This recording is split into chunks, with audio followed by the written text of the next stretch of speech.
Сред нарушителите са почти всички партии. Голяма част от предизборните плакати са премахнати. На места обаче все още има афиши, уточняват от общината.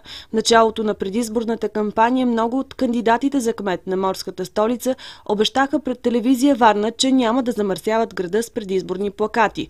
Не всички обаче спазиха обещанието си и гледката, която остава за нас, са надраскани и накъсани останки от афиши.